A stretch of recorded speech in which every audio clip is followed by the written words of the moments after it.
Endometrial scratching అంటే ఏంటి? So, దీనివల్ల మనకేం బెనిఫిట్స్ ఉంటాయి? సో, ఎండోమెట్రియల్ స్క్రాచింగ్ అంటే మనము గర్భసంచి పొరను ఒక చిన్న క్యాథెటర్ ద్వారా మనము స్క్రాచ్ చేయడం ద్వారా మనకు దానివల్ల ఏ రకంగా బెనిఫిట్ ఉంటది? అండ్ ఎలాంటి వాళ్ళలో ఇది సజెస్ట్ చేస్తాము? యూజువల్‌గా మనకు రిపీటెడ్ ఐవీఎఫ్ ఫెయిల్యూర్స్ అవుతున్నాయి అన్న కపుల్స్‌కి మనము వన్ ఆఫ్ ద రీజన్స్‌గా ఇమ్యునోలాజికల్ ఫ్యాక్టర్ అంటే వాళ్ళలో ఇమ్యూన్ సిస్టమ్ అండర్ యాక్టివేషన్‌లో ఉంది అన్నప్పుడు ఇలాంటి కపుల్స్‌కి ఎండోమెట్రియల్ స్క్రాచింగ్ అనేది సజెస్ట్ చేస్తారనమాట. సో, ఎండోమెట్రియల్ స్క్రాచింగ్ పద్ధతి ద్వారా ఏం జరుగుతుంది? సో, ఎండోమెట్రియం స్క్రాచ్ చేయడం ద్వారా దాని నుంచి రిలీజ్ అయ్యే కొన్ని గ్రోత్ హార్మోన్స్ కావచ్చు, కొన్ని సైటోకైన్స్ కావచ్చు, వీటి వల్ల ఆ ఇంప్లాంటేషన్ అనే ప్రాసెస్ ఫెసిలిటేట్ అవ్వడానికి అంటే ఆ ఎంబ్రియో ఏదైతే మనం పెడతామో అది అతకడానికి ఛాన్సెస్ కొంచెం బెటర్‌గా ఉంటాయన్నమాట. సో, ఎండోమెట్రియల్ స్క్రాచింగ్ పద్ధతి ద్వారా మనము ఏదైతే ఇండికేటెడ్ కపుల్స్‌కి ఎండోమెట్రియల్ స్క్రాచింగ్ చేస్తామో దానివల్ల మనకు బెనిఫిట్ ఉండే ఛాన్స్ ఉంటది. లేడీస్‌లో ఎగ్ ప్రాబ్లమ్స్ ఏ ఏజ్ నుంచి ఫేస్ అవ్వడం స్టార్ట్ చేస్తారు? ఇప్పుడు మగవాళ్ళలో కణాలు లైఫ్ లాంగ్ చనిపోయేంత వరకు కొత్త కొత్త బ్యాచెస్ కణాలు ఉత్పత్తి అవుతూనే ఉంటాయి వన్స్ ఇన్ 2 to 3 months. కానీ లేడీస్కి అలా జరగదు. సో మనం ఒక చిన్న ఫీటస్ మన మదర్ పొట్టలో ఉన్నప్పుడే మనం ఎన్ని ఎగ్స్తో పుట్టబోతున్నాము అనేది డిసైడెడ్ అనమాట. సో మనం పుట్టడమే యాజ్ అ బేబీ ఒక గర్ల్ ఫిక్స్డ్ నెంబర్ ఆఫ్ ఎగ్స్తో పుడుతుంది. ఆ గర్ల్ అన్నది పెరిగే కొద్దీ ఏజ్ ఎక్కువయ్యే కొద్దీ డైలీ బాడీలో ఏవో కొన్ని ఎగ్ నెంబర్స్ చనిపోతూనే ఉంటాయి. పెద్ద మనిషి అయ్యే టైంకి అరౌండ్ 4 to 5 lakhs 4 నుంచి 5 లక్షల దాకా గుడ్లు ఉండొచ్చు అప్రాక్సిమేట్లీ. సో పెద్ద మనిషి అయిన తర్వాత తనకి ప్రతి మంత్ పీరియడ్ వస్తూ ఉంటుంది. అందరు ఏమనుకుంటారంటే పీరియడ్ ఒక్కొక్క మంత్లో ఒక ఎగ్ పెరిగి విడుదల అవుతుంది కాబట్టి ఒక ఎగ్గే తగ్గుతుంది బాడీలో అని అనుకుంటారండి. బట్ అలా జరగదు. రోజు గుడ్లు చనిపోతూ ఉంటాయి అన్నమాట.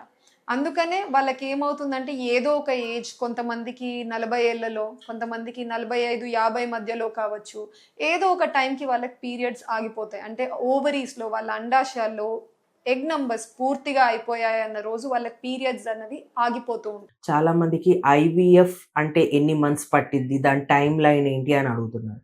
దాని గురించి వాళ్ళు తెలుసుకుందాం. ఆల్రెడీ ప్రీవియస్ ట్రీట్మెంట్స్ తీసుకొని ఉంటే ఆ ట్రీట్మెంట్స్ ఏమేమి జరిగినాయి, వాటి గురించి క్లియర్ డీటెయిల్స్, ఇన్వెస్టిగేషన్స్ ఏమన్నా జరుగుంటే వాటి నుంచి క్లియర్గా చూసుకుంటాము. పేషెంట్ కనుక పీరియడ్స్లో ఉన్నప్పుడే వస్తే, ఐ మీన్ ఫస్ట్ 2-3 డేస్లో వస్తే మనం ఆబ్వియస్గా ఫస్ట్ డేనే అన్ని క్లియర్ చేసుకుంటాము. 1 డే సరిపోద్ది.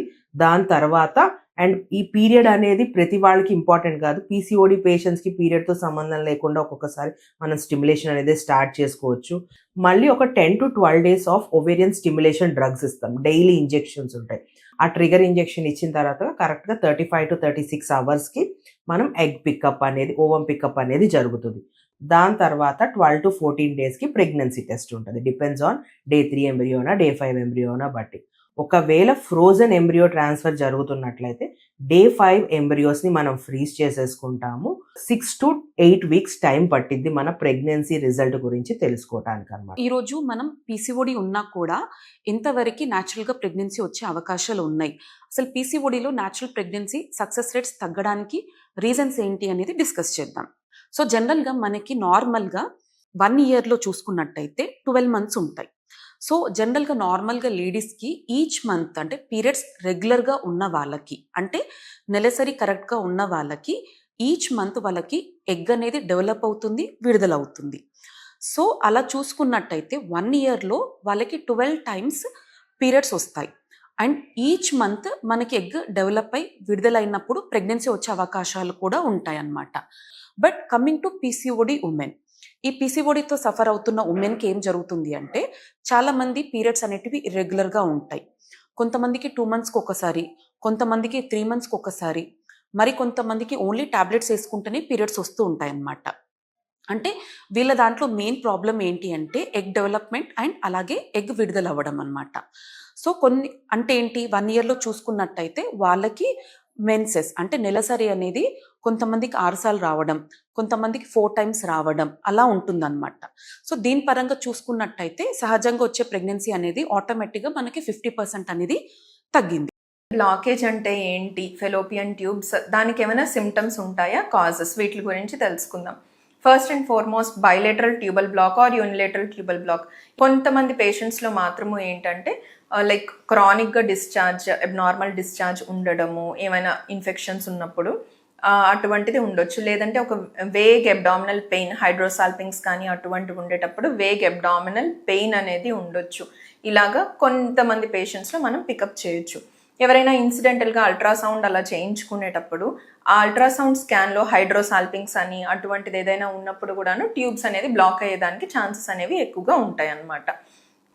దేని వలన అసలు ట్యూబ్స్ అనేవి బ్లాక్ అవుతాయి, ఫెలోపియన్ ట్యూబ్స్ విమెన్లో అన్నట్లయితే మోస్ట్ కామన్ కాజ్ వచ్చేసరికి క్రానిక్ ఇన్ఫెక్షన్స్ అన్నమాట. జెనైటల్ ఇన్ఫెక్షన్స్ ఏవైనా కానీ క్రానిక్గా ఉండేటప్పుడు పెల్విక్ ఇన్ఫ్లమేటరీ డిసీజ్ అని అంటాము. అలాగా ఎక్కువ నెలల పాటుగా ఇన్ఫెక్షన్, మీకు సైన్స్ ఏదైతే ఇప్పుడు ఆల్రెడీ మనం డిస్కస్ చేసామో, ఎక్కువగా వైట్ డిశ్చార్జ్ అవ్వడము, వేగ్ పెయిన్ ఉండడము, అబ్డామినల్ పెయిన్, ఇటువంటివి ఫ్యూ సైన్స్ అన్నమాట పిఐడికి.